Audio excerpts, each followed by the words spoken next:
हरिः ॐ। यथा वै हविषो गृहीतस्य स्कन्दति एवं वा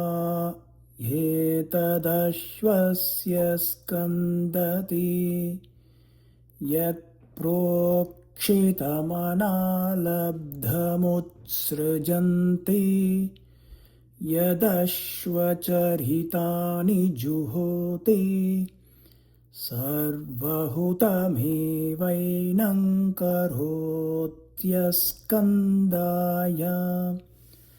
अस्कन्नघुं हि तत् यद्धुतस्य स्कन्दति ईङ्काराय स्वाहेङ्कृताय स्वाहेत्याह एतानि वा अश्वचरितानि चरितैरेवैनघुं समर्थयति तदाहुः अनाहुतयो वा अश्वचरितानि नैताहोतव्या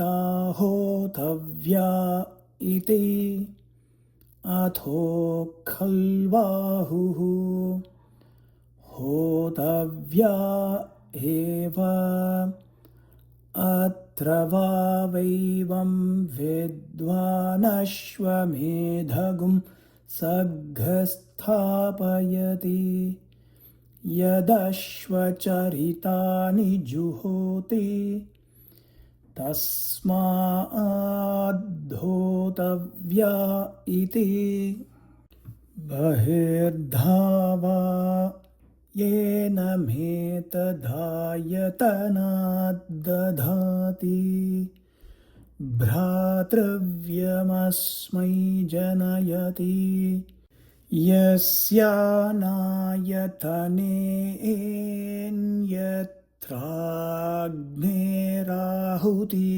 यस्यानायतनेऽन्यत्राग्नेराहुतिर्जुहोति सावित्र्या इष्ट्या पुरस्तात् स्विष्टकृतः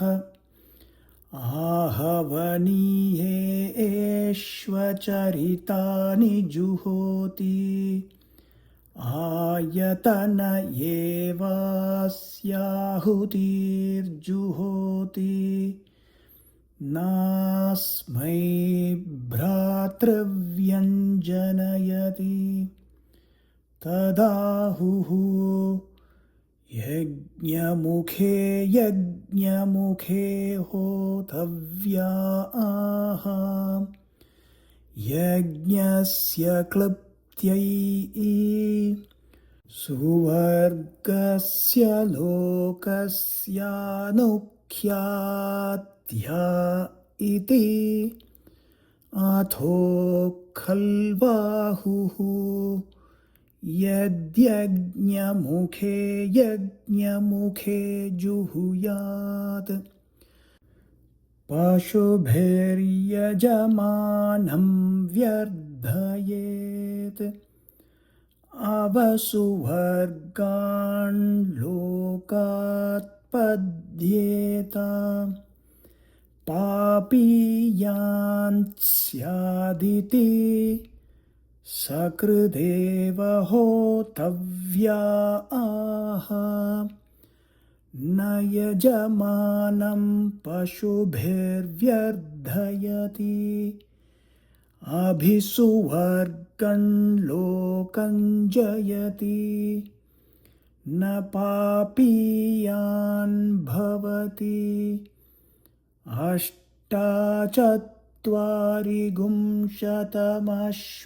अष्टाचत्वारिगुंशतमश्वरूपाणि जुहोति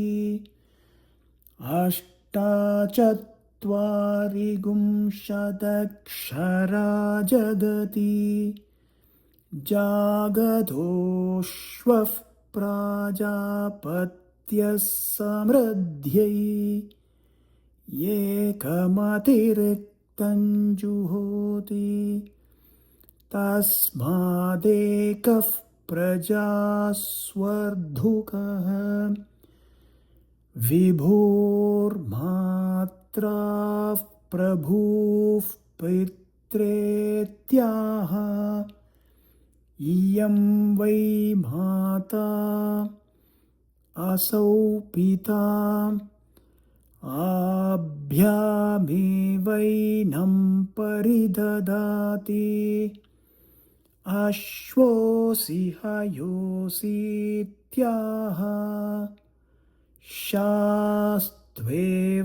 शास्त्वेवैनमेतत् तस्माच्छिष्टाः प्रजा जायन्ते अत्योऽसीत्याह तस्मादश्वः सर्वान् पशूनत्येति तस्मादश्वः सर्वेषां पशूनाघश्रैष्ठ्यं गच्छति प्रयशश्रैष्ठ्यमाप्नोति य एवं वेद नरोऽस्यर्वासि सप्तिरसि वाज्यसीत्याह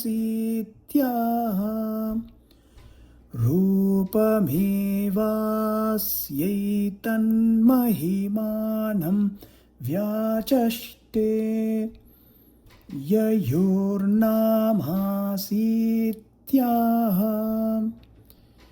एतद्वा अश्वस्य प्रियन्नामधेयम्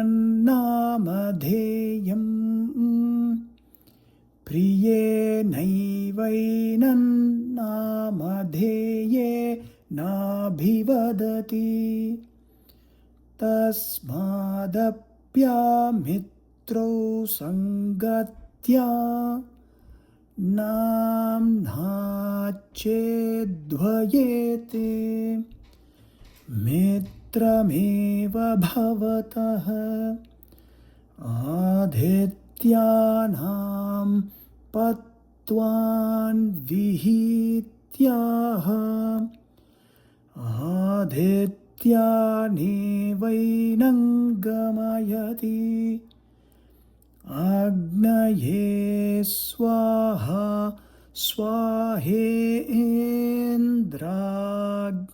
स्वाहेन्द्राग्नेभ्यामिति पूर्वहोमाञ्जुहोति पूर्व एव द्विषन्तं भ्रातृव्यमतिक्रामति भूरसि भुवेत्वा भव्यायत्वा भविष्यते त्वेत्युत्सृजति सर्वत्वाय देवा आशापाला येतन्देवेभ्योऽश्वं मेधाय प्रोक्षितं गोपायतेत्याह शतं वैतल्प्या राजपुत्रा देवा आशापालाः तेभ्य एवैनं परिददाति ईश्वरो वा अश्वः प्रमुक्तः परां परावतङ्गन्तोः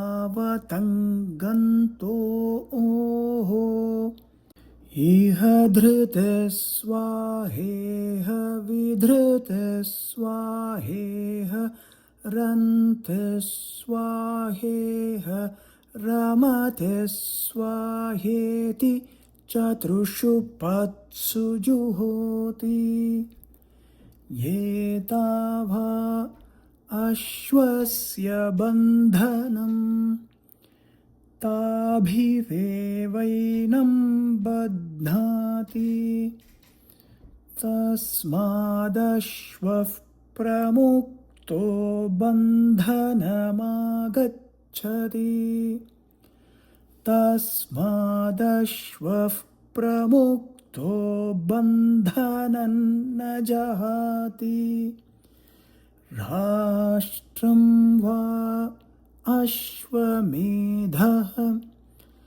राष्ट्रे खलु वा एते व्यायच्छन्ते येष्वं मेध्यगुं रक्षन्ति तेषां यवुदृचं गच्छन्ति राष्ट्रादेवते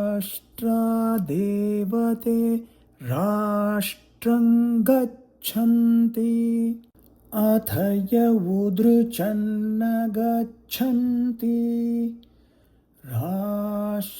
राष्ट्रादेवते व्यवच्छेद्यन्ते पराभा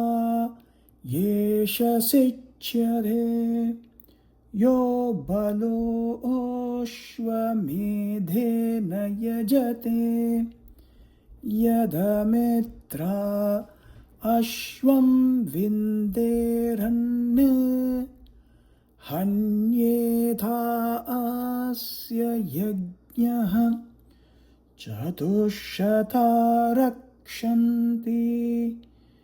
यज्ञस्याघाताय अथान्यमानीय प्रोक्षेयुः सैव ततः प्रायश्चित्तिः